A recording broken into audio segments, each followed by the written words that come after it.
Mercredi 14 décembre 2022. La vision biblique du monde. Bienvenue sur votre chaîne L'Aventure dans la Parole. Et nous vous saluons là où vous vous trouvez en cet instant. Que la paix du Seigneur vous accompagne tous.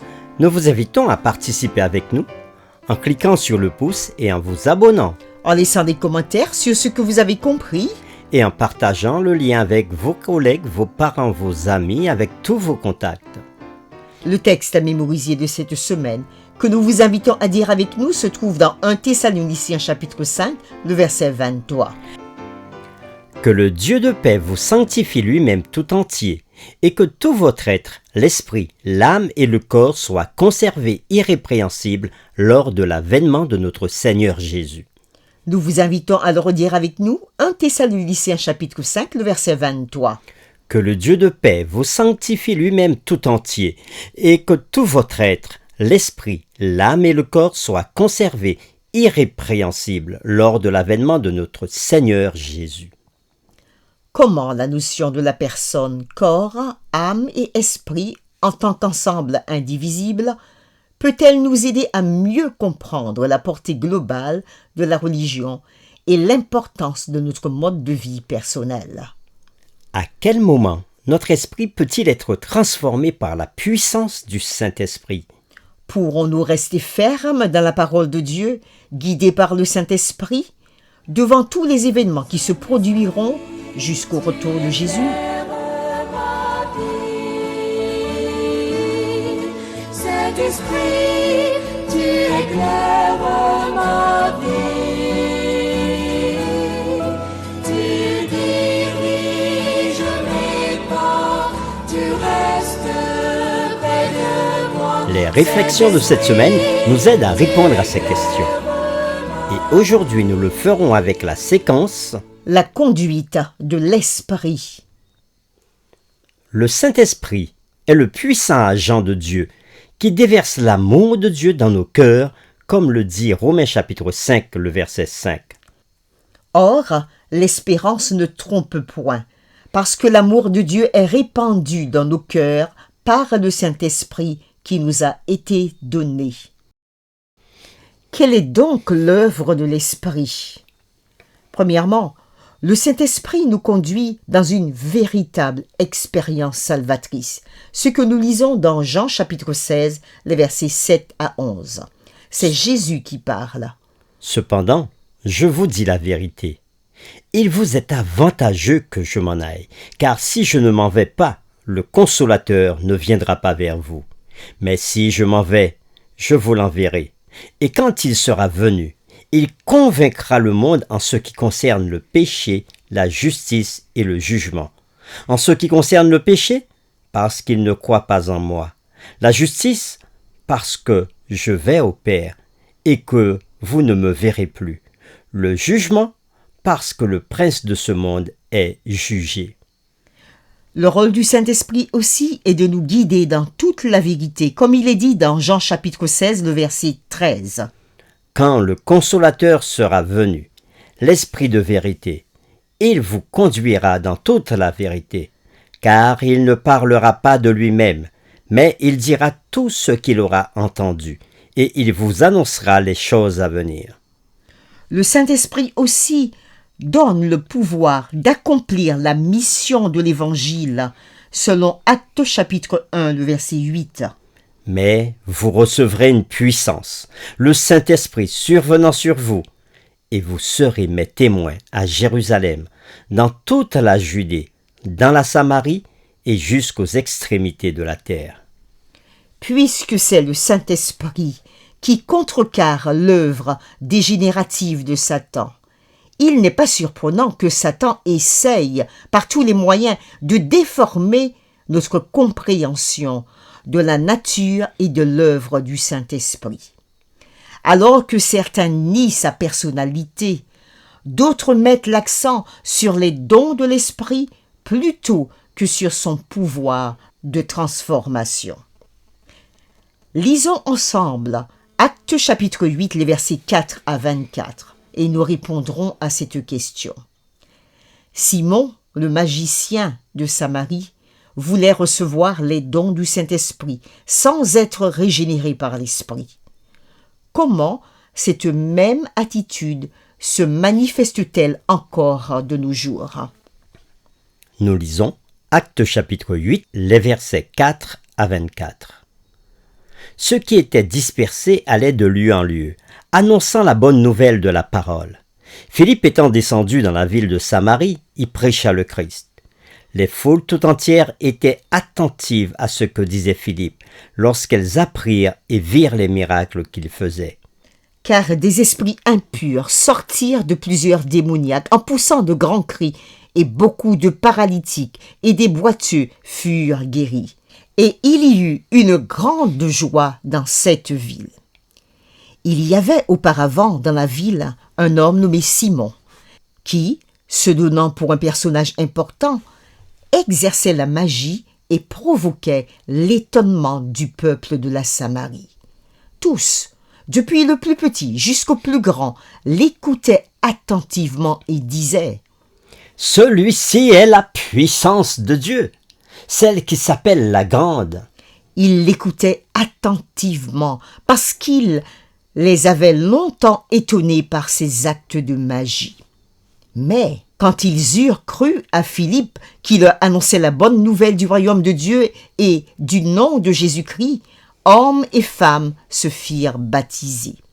Simon lui-même crut, et après avoir été baptisé, il ne quittait plus Philippe, et il voyait avec étonnement les miracles et les grands prodiges qui s'opéraient. Les apôtres, qui étaient là à Jérusalem, ayant appris que la Samarie avait reçu la parole de Dieu, y envoyèrent Pierre et Jean. Ceux-ci, arrivés chez les Samaritains, prièrent pour eux, afin qu'ils reçussent le Saint-Esprit, car il n'était encore descendu sur aucun d'eux. Ils avaient seulement été baptisés au nom du Seigneur Jésus. Alors, Pierre et Jean leur imposèrent les mains, et ils reçurent le Saint-Esprit. Lorsque Simon vit que le Saint-Esprit était donné par l'imposition des mains des apôtres, il leur offrit de l'argent en disant « Accordez-moi aussi ce pouvoir, afin que celui à qui j'imposerai les mains reçoive le Saint-Esprit. » Mais Pierre lui dit « Que ton argent périsse avec toi, puisque tu as cru que le don de Dieu s'acquérait à prix d'argent. Il n'y a pour toi ni part, ni lot dans cette affaire, car ton cœur n'est pas droit devant Dieu. Repens-toi donc de ta méchanceté, et prie le Seigneur pour que la pensée de ton cœur te soit pardonnée s'il est possible. Car je vois que tu es dans un fiel amer et dans les liens de l'iniquité. » Simon répondit « Priez, oui, priez vous-même le Seigneur pour moi, afin qu'il ne m'arrive rien de ce que vous avez dit. » Après la lecture de Actes chapitre 8, le verset 4 à 24, nous répondons à cette question. Simon le magicien de Samarie voulait recevoir les dons du Saint-Esprit sans être régénéré par l'Esprit. Comment cette même attitude se manifeste-t-elle encore de nos jours? Les enfants de Dieu sont ceux qui sont guidés par le Saint-Esprit, comme le dit Romains chapitre 8, le verset 14. Ceux qui sont guidés par le Saint-Esprit dans toute la vérité de la parole de Dieu. C'est ce que nous avons lu dans Jean chapitre 16, le verset 13. Jésus avertit en termes clairs dans Matthieu chapitre 7, versets 21 à 23, « Ceux qui me disent « Seigneur, Seigneur » n'entreront pas tous dans le royaume des cieux, mais celui-là seul qui fait la volonté de mon Père qui est dans les cieux.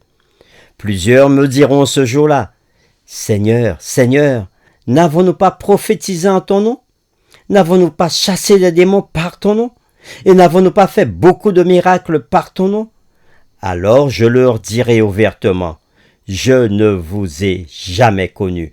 Retirez-vous de moi, vous qui commettez l'iniquité. » Fin de la lecture. Cela signifie que le Saint-Esprit n'amène personne loin de la parole de Dieu, qu'il a lui-même inspirée, mais il nous conduit toujours à nous conformer à cette parole. Le même Saint-Esprit qui nous guide dans toute la vérité nous donne aussi le pouvoir d'amener les autres dans cette merveilleuse vérité. Et c'est ce que nous lisons dans Matthieu chapitre 28, les versets 18 à 20. Jésus, s'étant approché, leur parla ainsi. « Tout pouvoir m'a été donné dans le ciel et sur la terre. Allez, faites de toutes les nations des disciples, les baptisant au nom du Père, du Fils et du Saint-Esprit, et enseignez-leur à observer tout ce que je vous ai prescrit. Et voici, je suis avec vous tous les jours jusqu'à la fin du monde. » Fin de la lecture. Oui, tout en accomplissant notre mission sacrée, nous avons l'aide spéciale du Saint-Esprit. Ainsi, matin après matin, nous devons nous agenouiller devant le Seigneur et lui renouveler nos vœux de consécration. Si nous faisons cela, il nous accordera la présence de son esprit et son pouvoir vivifiant et sanctifiant. Nous devons cependant être ouverts à sa conduite en faisant des choix conscients chaque jour pour faire ce que nous savons être juste et éviter ce que nous savons être mal. C'est-à-dire que ce n'est qu'en cherchant, dans la force que Dieu nous a donnée, à vivre comme nous le devrions, que nous serons ouverts à recevoir cette puissance du Saint-Esprit que Dieu promet dans nos vies. Pour terminer, réfléchissons sur cette pensée. Pourquoi est-il si important, matin après matin, de prier pour que nous soyons ouverts à la conduite du Saint-Esprit dans nos vies? Nous vous invitons à prier avec nous. Père, nous te remercions pour ton grand amour et ton plan de restauration pour l'humanité. Tu veux restaurer notre être tout entier, nos facultés physiques, mentales, intellectuelles, émotionnelles, spirituelles et sociales. Et c'est par le Saint-Esprit que tu veux le faire. Le Saint-Esprit, oui, est le puissant agent que Jésus-Christ a dit qu'il enverra après être monté aux cieux. Et c'est par lui, uni à notre esprit, que tu déverses ton amour dans nos cœurs. Tu as prévu que le Saint-Esprit nous conduise dans une véritable expérience salvatrice. Tu as prévu qu'il nous guide dans toute la vérité et qu'il nous donne le pouvoir d'accomplir la mission de l'Évangile, c'est-à-dire de vivre et de partager la bonne nouvelle du salut.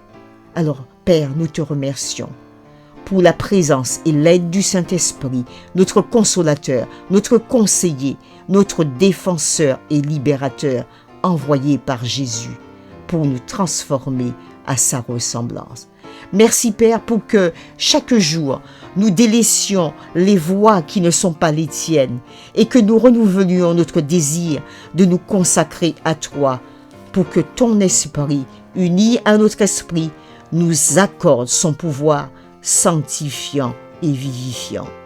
C'est au nom de Jésus que nous prions. Amen.